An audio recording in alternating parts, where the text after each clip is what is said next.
ఒకవైపు Iran Israel దాడి జరుగుతుండగానే మరోవైపుగా Russia Ukraine యుద్ధం కూడా మరింత తీవ్రతరమైంది. ఉక్రెయిన్ పైన మరోసారి రష్యా చాలా భీకరంగా దాడి చేసింది. కీవ్ నగరం పైన మరోసారి మిసైల్స్ తో దాడికి ప్రయత్నించింది రష్యా. ప్రస్తుతానికి కీవ్ నగరంలో సుమారుగా 440 డ్రోన్లు 38 క్రూజ్ మిసైల్స్ తో రష్యా అటాక్ చేసింది. అయితే కీవ్ నగరం పైన పెద్ద ఎత్తున బాలిస్టిక్ మిసైల్ ప్రయోగించినట్టు తెలుస్తోంది. రెసిడెన్షియల్ ఏరియాలో టార్గెట్ గా రష్యా దాడులు కొనసాగిస్తోంది. అయితే ఈ దాడుల్లో ఇప్పటివరకు 28 మంది మృతి చెందగా 100 మందికి పైగా చాలా తీవ్రంగా గాయాలయ్యాయి. ఎక్స్క్లూజివ్ గా అక్కడ సహాయక చర్యలకు సంబంధించినటువంటి ఆ దృశ్యాలను ఆర్టీవీ స్క్రీన్ పై మీరు చూస్తున్నారు. సహాయక చర్యలు కొనసాగుతున్నాయి. సుమారుగా 440 ఆత్మాహుతి డ్రోన్లు, సుమారుగా 60కి పైగా మిసైల్స్, ఇవన్నీ ప్రయోగం జరిగిందంటే అక్కడ కీవ్ నగరం ఎంతటి దారుణమైన పరిస్థితి ఎదుర్కొందో అర్థం చేసుకోండి. ఎస్ చూడండి, ఆ డ్రోన్లు ఒక్కసారిగా వెళ్ళిపోయి ఆ బిల్డింగ్ ని ఒక్కసారిగా ఢీకొనడంతో భారీ విస్ఫోటనం. వెంటనే చూడండి ఇక్కడ విజువల్స్. ఎస్, డ్రోన్ వెళ్ళిపోయి ఒక్కసారిగా ఆ భారీ బిల్డింగ్ ని, బహుళంతస్తుల బిల్డింగ్ ఢీకొనగానే ఒక్కసారిగా బిల్డింగ్ కుప్పకూలిపోవడం, భారీ విస్ఫోటనం చోటు చేసుకుంది. ఈ రకంగా సుమారుగా 440 డ్రోన్లు, 38 క్రూజ్ మిసైల్స్, 6 సుమారుగా బాలిస్టిక్ మిసైల్స్ ని ఒకేసారి ఉక్రెయిన్ పైన ప్రయోగించింది. ఉక్రెయిన్ నగరం ఈ దాడితో ఒక్కసారిగా ఉక్రెయిన్ దేశం మొత్తం కూడా అట్టుడికిపోయింది. కీవ్ ప్రాంతం అంతా అల్లాడిపోయింది. రెసిడెన్షియల్ భవనాలే టార్గెట్ గా ఈ దాడులు కొనసాగిస్తోంది. అయితే ఉక్రెయిన్ ఇటువైపు ఇరాన్ ఇజ్రాయెల్ యుద్ధం నేపథ్యంలో చాలా మంది కూడా అటు ఇరాన్ ఇజ్రాయెల్ మరి ఎటువంటి దాడులు జరుగుతున్నాయో చూసాం. అయితే ఈ గ్యాప్ లోనే ఉక్రెయిన్ రష్యా పైన చాలా భీకరంగా దాడులు చేయాలని ఒక ఆలోచనతో కూడా ఉంది. At the same time Britain America కలిసి ఉక్రెయిన్ కి సపోర్ట్ ఇస్తూ రష్యా పైన భారీ ఎత్తుగడకి, భారీ ప్లాన్ కే తెరతీసినట్టు తెలుస్తోంది. కారణం రష్యా ఇరాన్ వైపు వెళ్ళబడి అమెరికా అడ్డొచ్చినా ఎవరు అడ్డొచ్చినా కూడా నేను కూడా రంగంలోకి దిగిపోయి నా సత్తా ఏంటో చూపిస్తానటువంటి మాటల్ని రష్యా అధ్యక్షుడు పుతిన్ మాట్లాడడం వల్లే ఈ రకమైనటువంటి ఒక భారీ దాడికి ఉక్రెయిన్ ప్లాన్ చేస్తుండగా ముందస్తుకు కార్యాచరణలో భాగంగా రష్యా దాన్ని తిప్పుకుంటుంది. అయితే ఒక్కసారి రోజు కీవ్ నగరం పైన ఎటువంటి దాడులు జరిగాయి, ఆ విజువల్స్ చూద్దాం.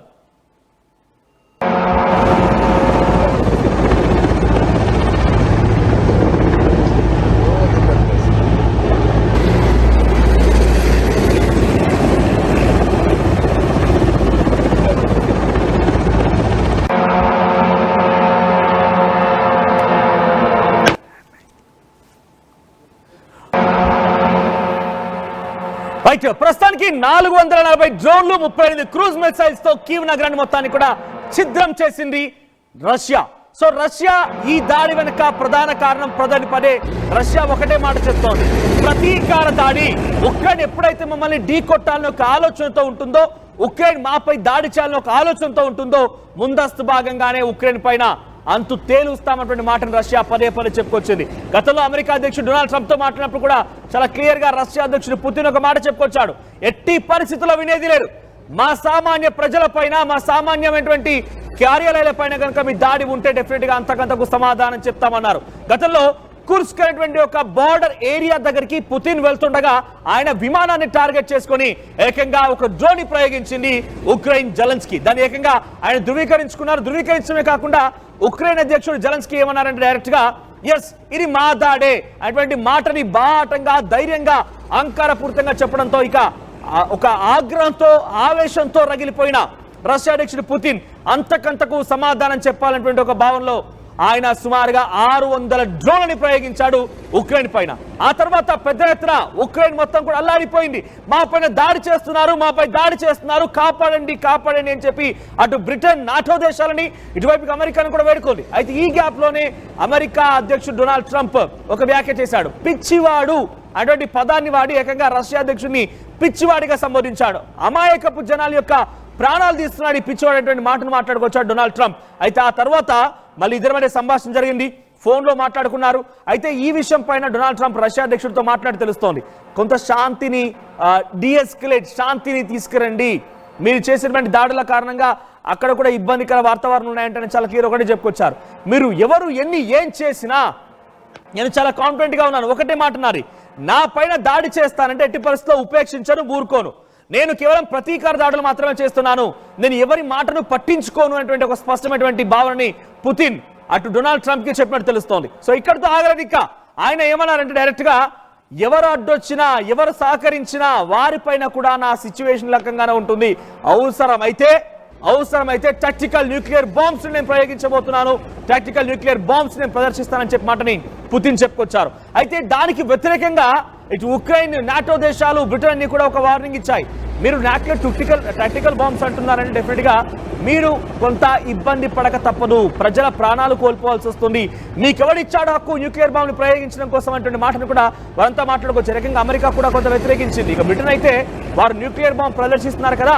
సో ఇక్కడ బ్రిటన్ కి సంబంధించిన కల్నల్ రిచర్డ్స్ అనే వ్యక్తి, కల్నల్ రిచర్డ్స్ అనే ఒక వ్యక్తి ఏమన్నాడంటే, అక్కడ ఉన్నది పుతిన్, ఆయన ఎవరి మాట వినడు, ప్రపంచ దేశాల యొక్క మాట అస్సలు బేఖాతరు చేయడు. ఆయన టార్గెట్ ఒకటే, ఉక్రెయిన్ దాడులు చేస్తుందా, ఎస్ దానికి ప్రతీకార దాడి చేయాలి, అంతవరకు మాత్రమే లక్ష్యంగా ఉంటుంది. కానీ మీరు దానికి అది కాకుండా మీరు ఇష్టం వచ్చినట్టుగా అలా ఇలా కంట్రోల్ చేయాలని ప్రయత్నం చేసినా, మమ్మల్ని ఎదిరించినా కూడా మేమేంటో చూపిస్తామన్న రకంగా ఆయన ప్రవర్తిస్తున్నారు. కాబట్టి ఆయనకు అమెరికా మాటలు అవసరం లేదు, బ్రిటన్ మాటలు అవసరం లేదు, ఎవరి మాటల్ని కూడా బేఖాతరు చేయడు.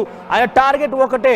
సో దట్ ఆయన ఇంకొక మాట కూడా మాట్లాడుకొచ్చారు. బ్రిటన్ కల్నల్, నేను చెప్తోంది ఏకంగా బ్రిటన్ లో ఉన్నటువంటి అక్కడి ఆర్మీ కల్నల్ ఈ మాట మాట్లాడుకొచ్చాడు. ఏమన్నాడు ఆయన, మన దేశానికి సంబంధించినటువంటి ఆర్మీ పైన, వెపన్స్ పైన ఖర్చు చేసేది మన దేశ ఆర్థిక వ్యవస్థలో కేవలం ఒక 3% మాత్రమే. కానీ రష్యా ఏం చేస్తోంది, చాలా పెద్ద దేశం, అది వార్ ఎక్విప్మెంట్ ప్రకారంగా, అక్కడ వెపన్స్ ప్రకారంగా అన్నింటిలో కూడా చాలా పెద్ద దేశం అది. సో అటువంటి దేశాన్ని ఎదుర్కొంటామంటే కనీసం మనకి ఏమాత్రం కూడా శక్తి లేదు. సో ముందు మనం శక్తిని పెంచుకుందాం, ఆ తర్వాత రష్యాపై దాడి చేద్దాం, ఉక్రెయిన్ కి సపోర్ట్ గా అని చెప్పేటువంటి మాటల్ని అక్కడి ఆ కల్నల్ మాట్లాడుకొచ్చారు. అంటే తమ దేశం అటువంటి వార్ ఎక్విప్మెంట్ రష్యా ఢీకోవడం కోసం ఏమాత్రం ఉపయోగపడదు. అది ఇక్కడ ఒక కిటుకు కూడా ఉంది.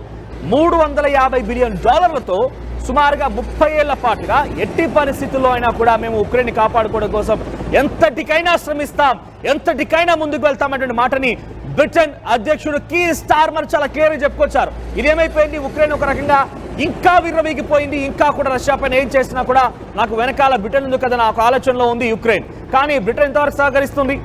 బ్రిటన్ ఆర్థికంగా వెపన్స్ పరంగా ఇస్తే ఇవ్వచ్చు, కానీ డైరెక్ట్ గా యుద్ధానికి వచ్చి చేయలేదు కదా. ఆ తర్వాత మరొక సందర్భంలో డెఫినెట్ గా బ్రిటన్ వస్తానని చెప్పినప్పటికీ ఈ రోజు వరకు బ్రిటన్ ఏమాత్రం కూడా ఉక్రెయిన్ పైన ఇటు రష్యా చేస్తున్న దాడిని అడ్డుకోలేకపోయింది. కనీసం డైరెక్ట్ గా వచ్చి రష్యాకి సంబంధించి ప్రతీకార దాడి కూడా చేయలేకపోయింది. కట్ చేస్తే సో ఒక రోజున 600 డ్రోన్లు రష్యా ఉక్రెయిన్ పైన దాడి చేసిందని చెప్పాను చూసారా. సో ఆ తర్వాత మరొక ఒప్పందం కుదిరింది ఉక్రెయిన్ కి బ్రిటన్ కి మధ్య. ఆ ఒప్పందం ఏంటంటే సుమారుగా $300 మిలియన్ లక్షల కొలది డ్రోన్లని ఉక్రెయిన్ కి అందించడం కోసం బ్రిటన్ సిద్ధమైంది.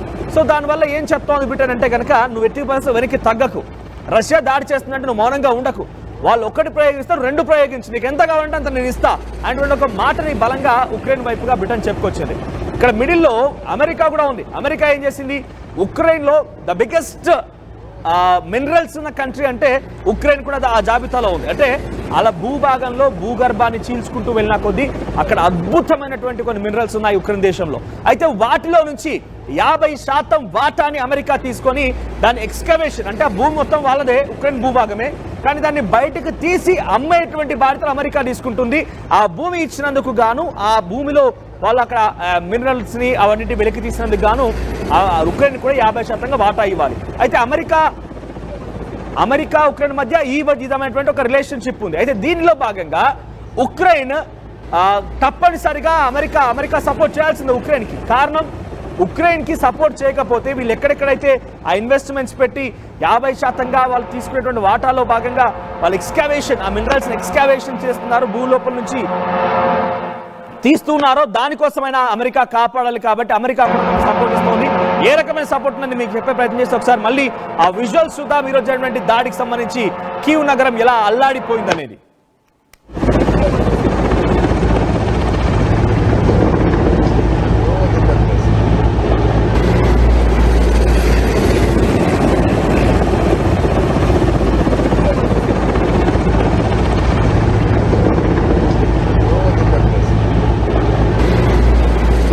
ప్రస్తుతానికి ఇది అక్కడ జరుగుతున్న సంఘటన. అయితే కీవ్ నగరం మొత్తం కూడా అల్లాడిపోతోంది, కీవ్ నగరం మొత్తం కూడా అక్కడ ధ్వంసం అయిపోతోంది. అయితే ఒకవైపు ఇరాన్ ఇజ్రాయెల్ వార్ జరుగుతున్న క్రమంలో మన దృష్టి మొత్తం ప్రపంచ దృష్టి మొత్తం ఇరాన్ ఇజ్రాయెల్ వైపుగానే ఉంది. అమెరికా ఎలా ఇన్వాల్వ్ అయిపోయింది, ఇరాన్ ఎటువంటి నష్టం వాటిల్లింది, ఇరాన్ ప్రతీకార చర్యలు ఏముంటున్నాయి, అక్కడ రష్యా ఎలా వస్తోంది, చైనా ఎలా వస్తోంది, 21 ఇస్లామిక్ అరబిక్ అండ్ ఆఫ్రికన్ దేశాలు ఎలా వస్తున్నాయని దానిపై దృష్టి సారిస్తున్న సమయంలోనే ఒక్కసారిగా ఉక్రెయిన్ పైన ఈ దాడి వార్త కాస్త ఆందోళనకరంగానే ఉంది. ఉక్రెయిన్ పైన ఇటు నార్త్ కొరియా కూడా చాలా ఆగ్రహంతో రగిలిపోతోంది ఇన్ సపోర్ట్ ఆఫ్ రష్యా. అయితే రష్యా ఈరోజు ఒక్కరోజు సుమారుగా 440 డ్రోన్లు, 38 క్రూజ్ మిసైల్స్, 6 బాలిస్టిక్ మిసైల్స్ తో కీవ్ నగరాన్ని మొత్తాన్ని కూడా ఛిద్రం చేసింది.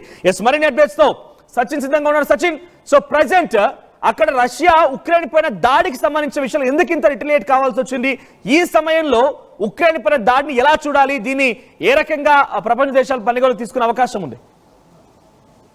అంటే ఈ సందర్భాన్ని చూసుకుంటే కనుక ప్రతి ఒక్కరూ ఎవరికి వాళ్ళు తమ సత్తాను చెప్పుకునే ప్రయత్నం, అంటే తమ సత్తాను చూపించుకునే ప్రయత్నం చేస్తున్నారంటే కనుక అటువంటి సమాధానం వినిపిస్తుంది. ఎందుకంటే ప్రస్తుతం సినారియో చూస్తూ ఉంటే కనుక అటువంటి పరిస్థితులు ఉన్నాయనుకోవాలి. ఎందుకు నేను ఈ మాట అంటున్నానంటే, అమెరికాకు సంబంధించి అమెరికాను ఇరుకున పెట్టాలి అనుకుంటూ మిగిలిన ప్రపంచ దేశాలు నిశ్చయించుకున్నారా అంటే కనుక దాదాపుగా అటువంటి సమాధానం వినిపిస్తోంది. మరీ ముఖ్యంగా అమెరికాకు వ్యతిరేకంగా ఉన్న దేశాలు రష్యా కావచ్చు, చైనా కావచ్చు, ఉత్తర కొరియా కావచ్చు, ఇవన్నీ కూడా ఒక పంథాలో వెళ్తున్నాయి కనుక అడుగులు చూస్తుంటే అలాగే ఉన్నాయి. ఎందుకంటే మీరు చూడండి, ఇక్కడ చైనాకి చూసినప్పుడు చైనా తైవాన్ కూడా కొట్టుకుంటున్న సందర్భం ఉంది.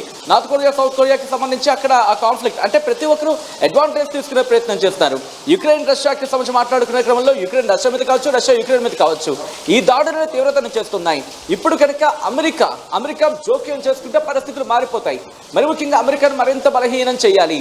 ఇప్పుడు కనుక ఆయుధ సంపత్తిని అక్కడ కనుక ఇబ్బందికి గురి చేస్తే దాడి చేసే క్రమంలో అమెరికా బలహీన పడచ్చు అనే ఒక చర్చకు సంబంధించి, ఎందుకంటే రిమెంబర్ అమెరికా ఆర్థిక వ్యవస్థ కూడా ప్రస్తుతం ఇబ్బందికరంగా ఉంది. అమెరికాకు సంబంధించి ఆ పిలుపే కారణం. ఎందుకు మరి ముఖ్యంగా మేక్ అమెరికా గ్రేట్ అనే చెప్పుకొచ్చాడు ట్రంప్. తన క్యాంపెయిన్లో భాగంగా అమెరికా కాస్త ఇబ్బంది పడింది, అమెరికా తన ఆర్థిక వ్యవస్థను కోల్పోయింది. కాబట్టి ఇప్పుడు 30 దాడి చేయాలి అమెరికా మీద అంటూ కూడా ఇవి నిశ్చయించుకున్నాయి. ఇవి నిశ్చయించుకున్న క్రమంలో వీటి మీద దాడి చేయాలంటే వాళ్ళకున్న బ్రహ్మాస్త్రం, లేకపోతే వాళ్ళకున్న ఆయుధం పక్కనున్న దేశాలకు సంబంధించి, లేకపోతే పక్కన అమెరికా ఇబ్బందికర వాతావరణం సృష్టిస్తున్న దేశాల మీద, అమెరికా ఇబ్బందికర వాతావరణం సృష్టిస్తుంది అనుకుంటున్న దేశాల మీద వాటిని తమ గుప్పెట్లోకి తీసేసుకుంటే అమెరికాకు నేరుగానో లేకపోతే ఇండైరెక్ట్ గా అక్కడ పట్టు కోల్పోయినట్టే. సో అప్పుడు ఆటోమేటిక్ గా అంటే సచిన్ మీరు చెప్తున్న ప్రకారంగా ఇప్పుడు ఉక్రెయిన్ పై రష్యా దాడి చేయడంలో అమెరికాని ఒక రకంగా ఇబ్బంది గురి చేసే అంశం అంటారా? ఎందుకంటే అమెరికా ఉక్రెయిన్ కి సపోర్ట్ చేస్తోంది కాబట్టి ఇప్పుడు ఇక్కడ దాడి చేయడం వల్ల అమెరికా కొంత అలర్ట్ అవుతోంది అనే ఒక భావనలోనే రష్యా అధ్యక్షుడు పుతిన్ ఉన్నారా? ఒక రకంగా ఈ డైరెక్ట్ అమెరికా మీద అటాక్ గానే భావించాలా? ఆబ్వియస్లీ, ఎందుకంటే యుక్రెయిన్కి ఆల్రెడీ చెప్పుకొచ్చింది, యుక్రెయిన్ నేటో ప్లాన్ని ఆపేసుకో అని చెప్పి రష్యా చెబుతోంది. బట్ ఇక్కడ వినిపించుకున్న పరిస్థితి యుక్రెయిన్ లేదు. తన ఒక పంధాలో ఉంది, ఆ పంధాలోనే వెళ్తోంది. బట్ ఇంతవరకు యుక్రెయిన్ ముందుకు మనుగడ సాగించడానికి కారణం ఏంటి? మరి ముఖ్యంగా యుక్రెయిన్ యుద్ధంలో ముందుకు వెళ్ళడానికి కారణం అమెరికా సపోర్ట్, ఇది అన్డౌటెడ్లీ. దాంతోపాటు పశ్చిమ దేశాలకు సంబంధించి మాట్లాడుకునే క్రమంలో మరి ముఖ్యంగా బ్రిటన్ కావచ్చు, ఇలా మరికొన్ని దేశాలు, యూరోప్లోని మరికొన్ని దేశాలకు సంబంధించి మాట్లాడుకోవచ్చు.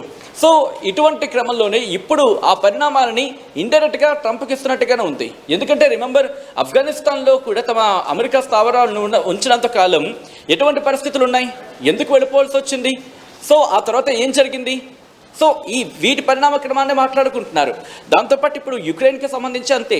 యుక్రెయిన్కి సంబంధించి కనుక మీరు గుర్తు చేసుకోండి ఒకసారి, బైడెన్ వెళ్ళిపోయిన తర్వాత యుక్రెయిన్ వచ్చే సందర్భంలో మధ్యలో పెద్దగా యుద్ధం చేసిన సందర్భాలు యుక్రెయిన్కి లేవు. అంటే ఆయుధ సంపత్తి అటు నుంచి వస్తే తప్ప ఇక్కడి నుంచి యుద్ధం చేసే సిచ్యువేషన్ లేదు. అటువంటి బలహీనమైన స్థితిలో యుక్రెయిన్ ఉంది. వేరాజ్ ఇప్పుడు మళ్ళీ బలం పుంజుకుంది. ఎప్పుడు మన దాడికి కారణం వెనకాల ఇజ్రాయెల్ ఉందనే మాట వినిపిస్తోంది. ఇజ్రాయెల్ అంటే ఇండైరెక్ట్గా అమెరికా ఉన్నట్టే. సో అటువంటి పరిణామ క్రమం అంటే ఒక్కసారి అమెరికాకు సంబంధించి వార్నింగ్ ఇవ్వాలనుకుంటే యుక్రెయిన్ గట్టిగా కొడితే చాలు. యుక్రెయిన్ గట్టిగా కొడితే ఆ సమాధానం అమెరికాకు వినిపిస్తుంది అనేది పుతిన్కి క్లారిటీ ఉంది. కాబట్టి డైరెక్ట్గా అమెరికాను కొట్టడం కన్నా ఇటు యుక్రెయిన్ని కనుక ఫస్ట్ సాధించుకుంటే, యుక్రెయిన్లోని కొన్ని ప్రాంతాలను ఆక్రమించుకునే ప్రయత్నం చేస్తే కనుక ఆబ్వియస్లీ అది అమెరికా మీద ప్రెషర్ పడే అవకాశం ఉంటుందని చెప్పి పుతిన్ భావించి ఉండొచ్చు. ఈ క్రమంలో మనోజ్ రైట్ సచిన్, సో ఏదేమైనా కూడా కీవ్ నగరం మొత్తం కూడా అల్లాడిపోయింది. సుమారుగా 440 డ్రోన్లు, 38 క్రూజ్ మిసైల్స్ తో ఈరోజు రష్యా ఉక్రెయిన్ ని అల్లాడించింది. రష్యా ఉక్రెయిన్లోని కీవ్ నగరాన్ని పూర్తిగా కూడా ఛిద్రం చేసింది. 6 బాలిస్టిక్ మిసైళ్లను కూడా ప్రయోగించింది. ప్రస్తుతం ఉక్రెయిన్ పై దాడి చేయడంలో డైరెక్ట్ గా అమెరికాపై దాడి చేసినట్టుగానే భావిస్తోంది రష్యా. ఎందుకంటే ఉక్రెయిన్ మొదటి నుంచి కూడా కొంత బ్రిటన్ సహాయం తీసుకుంటుంది. ఈ మధ్య కాలంలో డైరెక్ట్ గా ఆ అగ్రిమెంట్ తర్వాత, మిలిటరీ అగ్రిమెంట్ తర్వాత డైరెక్ట్ గా అమెరికా కూడా కొంత సహాయం చేసే ప్రయత్నం చేస్తోంది. ఈ నేపథ్యంలోనే డైరెక్ట్ గా ఉక్రెయిన్ పై దాడి చేయడంలో రష్యా ఉద్దేశం డైరెక్ట్ గా నేను అమెరికా పైన దాడి చేస్తానటువంటి ఒక ఉద్దేశంతో బహుశా రష్యా ఉన్నట్టుగా, అందుకే దీన్ని పెద్ద ఎత్తున ఇంతటి స్థాయిలో ఒక యుద్ధాన్ని డైరెక్ట్ గా ఆ 440 డ్రోన్స్ అంటే చిన్న విషయమే కాదు, ఆ స్థాయిలో ప్రయోగించింది రష్యా. సో ప్రస్తుతానికి రష్యా అధ్యక్షుడు పుతిన్ చాలా ఆగ్రహంతో రగిలిపోతున్నారు. ఇరాన్ పైన అమెరికా దాడి చేయడానికి ఏమాత్రం సహించడం లేదు. ఆయన డైరెక్ట్ గా నేను చెప్పాను, నేను మీకు చెప్పినప్పటికీ వినకపోగా మీరు డైరెక్ట్ గా వెళ్ళి దాడి చేయడం చాలా ఇబ్బందికర విషయం. So at the same time Iran లో కూడా రష్యా పెట్టుబడులు చాలా పెద్ద మొత్తంలో ఉన్నాయి. సుమారుగా 30% ఆఫ్ ఇన్వెస్ట్మెంట్ మొత్తం కూడా రష్యా అక్కడ పెట్టుబడుల రూపంలో చేసింది. జనవరి 2025 అంటే ఈ సంవత్సరం జనవరిలో కూడా గ్యాస్ సంబంధించి ఒక అగ్రిమెంట్ లో కూడా రష్యా ఇన్వాల్వ్ అయింది. అట్ ది సేమ్ టైం అటు రష్యా ఇరాన్ కి మధ్యలో కాంప్రిహెన్సివ్ స్ట్రాటజిక్ పార్ట్నర్షిప్ రిలేషన్షిప్ సుమారుగా 20 ఏళ్ల పాటుగా అగ్రిమెంట్ కూడా ఉంది. ఈ నేపథ్యంలో రష్యా ఇరాన్ పైన దాడిని అంగీకరించడం లేదు కాబట్టి డైరెక్ట్ గా అమెరికాపై దాడి చేసే ఒక సిచ్యువేషన్ లేదు. అందుకే ఉక్రెయిన్ పైన చాలా భీకరమైన దాడితో రష్యా విరుచుకుపడింది. సో ప్రస్తుతానికి ఈ దాడిని అమెరికా ఎలా చూస్తుంది, దీనికి ప్రతీకార దాడి పైన ఉంటుందా, నిజంగానే ఉక్రెయిన్ కి అటు బ్రిటన్ నుంచి కానీ అమెరికా నుంచి కానీ యుద్ధ సామాగ్రి అందుతాయా, రష్యా అధ్యక్షుడు పుతిన్ ఇంకా ఏ రకమైనటువంటి దాడిని తీవ్రతరం చేయబోతున్నారో తలుచుకుంటేనే కొంత ఆందోళనకరంగా కూడా ఉంది. సో ప్రస్తుతానికి Russia Ukraine war, Iran Israel war ఇవన్నీ కూడా చూస్తూ ఉంటే ప్రపంచం మొత్తం కూడా, ముఖ్యంగా పశ్చిమాసియా మొత్తం కూడా బగ్గున మండిపోతోంది. అటు నార్త్ కొరియా సిద్ధమైపోయింది, ఇటు చైనా సిద్ధమైంది. అన్ని రకాలుగా అన్ని దేశాలు కూడా యుద్ధం కోసం తహతహలాడుతున్నట్టుగా కనబడుతోంది. సో రష్యా ఉక్రెయిన్ యుద్ధంలో నిజంగా ఇప్పుడు ఈ దాడిని పుతిన్ చాలా క్లియర్ గా ఒక ఇంటెన్షన్ గా ఉన్నారు. ఆయన మా పైన దాడి చేస్తేనే దాడి చేస్తామనేటువంటి మాటని చాలా స్పష్టంగా మాట్లాడారు. కాబట్టి ప్రస్తుతం పుతిన్ విషయంలో డొనాల్డ్ ట్రంప్ ఎటువంటి రియాక్షన్ ఇస్తారో చూడాలి. అట్ ది సేమ్ టైం ఒకవేళ పుతిన్ అండ్ డొనాల్డ్ ట్రంప్ నే కనుక మనం కంపేర్ చేసి చూస్తే మీ సపోర్ట్ ఎవరికి, పుతినా లేదా డొనాల్డ్ ట్రంపా? కామెంట్ చేసే ప్రయత్నం చేయండి. At KL, experience what it feels like to be a true engineer. KL deemed to be university.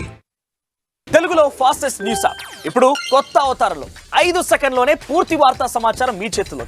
Social media trends మీ కళ్ళ ముందుకే live TV and voice search options తో ఇప్పుడే డౌన్లోడ్ చేయండి. యాప్ లింక్ డిస్క్రిప్షన్ లో ఉంది.